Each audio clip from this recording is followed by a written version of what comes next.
Countries will have to open their markets to American businesses if they want a lower tariff and to reach a good U.S. trade deal. In Canada, no different.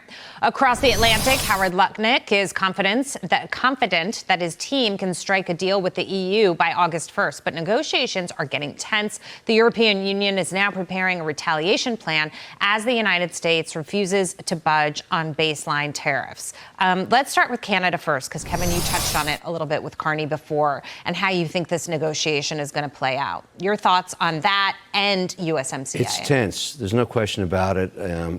Canada is one of the countries I invest in, along with the EU and the Middle East. The situation there boils down to a couple of things.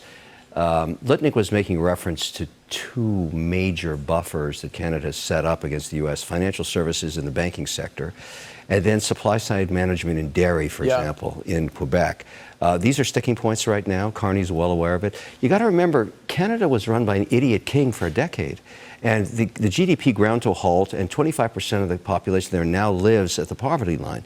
So Carney is highly incentivized to fix these problems. He realizes that 70% of trade is with 26 states in the U.S. So this is a give and take. He doesn't want to hit August 1 back up to the April 3rd 35% tax. He'd love to cut a deal. I know his team is killing themselves trying to do it right now. And, you know, it's back and forth, back and forth. But a lot of the people involved in it are still the Trudeau era retreads, because he's got to deal with what he's got.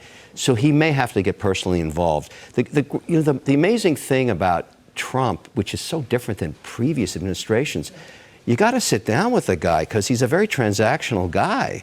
And that's not what they're used to. They're used to sending a team down. They work with other administrative people. In the end, if it's really tight, Carney has to get his rear end down to Washington again. Maybe. And the thing about Trump is he lets people watch the sausage being made. The cameras are in the White House. That freaks out a lot of people. But you think Carney's freaked out by it? No, Carney has done a good job, and I think he's not a majority mandate. And unfortunately, in the parliamentary system in Australia, Britain, and Canada, the longest you last before another election is 12 to 18 months.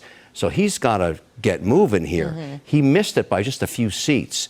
And so he's got that pressure. Plus, the Canadian people want to see a deal. They want to get this thing over with because it's so volatile. You can't even buy whiskey in Ontario from Tennessee right now.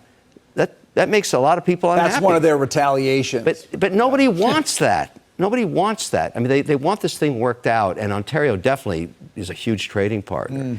And so I'm very optimistic that Carney is the right guy for this moment, and he will get something worked out. It may not be perfect, but it's better than what we got right now. You know, when Carney got elected on the I'm going to stand up to Trump thing, you know, I think that's faded a little bit. Like, after a while, that is not so interesting to the Canadian people, and what's more interesting is income in their pockets. But it's or whiskey in their glass. Or whiskey in the jar. But you've got to go to D.C. if you're Carney. Not only do you have to do it in front of the cameras, but you got to do it while the president says you should still become the 51st But look what's state. happened. Every time he goes to D.C., he is so big-footed by Donald Trump. Carney. Every time Carney goes to D.C., I mean, it's an embarrassment. Even though you kind of have fun in sort of a sick way of watching Trump Bigfoot him, he does it every single time. And I know he's an old corporate negotiator, and I'm talking about Carney here. We've got some video. He likes to talk about it, but every time they are together, what you see is one man dominating the show, and that one man is Donald Trump. It may be different in the back room, but I don't think so. Let me give you the news from the sovereign wealth guy's point of view on Canada. It's so bad there, it can't get worse. And so they have one thing, because remember, no more capital went to Canada for the last decade.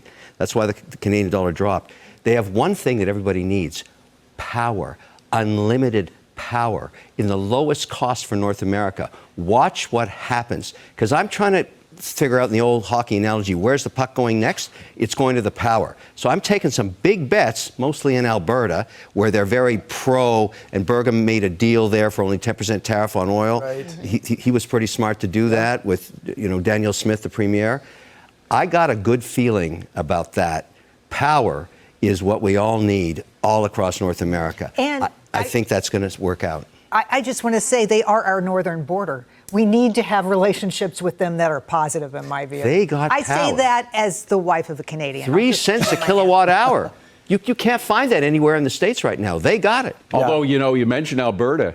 Half of the electorate in Alberta wants to secede. I know. I know. And Trump is very much playing into their hands. He knows that is where the money is. Of course, they send so much more money to Ottawa than they get back. They're having a referendum early in the year just to quell that whole separatism thing. Good luck. Might quell it, might flame it a little bit, though. Meanwhile, you got the power.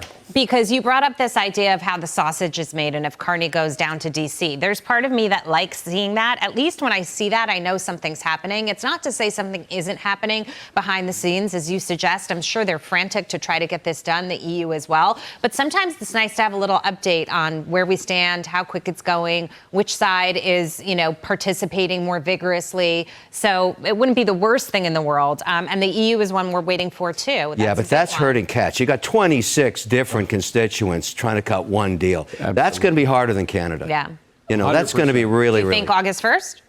I don't think that one's getting done by August 1st. I think the Canadian deal could happen. Secretary Besson just said this morning, August 1st deadline's not important. Okay. So you look at the past 6 months of the Trump administration. I listened to Besson before I listened to Lutnick. Yeah, Fair. He seems to be more. This morning he quelled those kind of August because he came back from Japan. And he said the same thing at the American Pavilion. He said, everybody cool your jets. We want high quality deals, not fast deals. I agree with you 100%. Okay.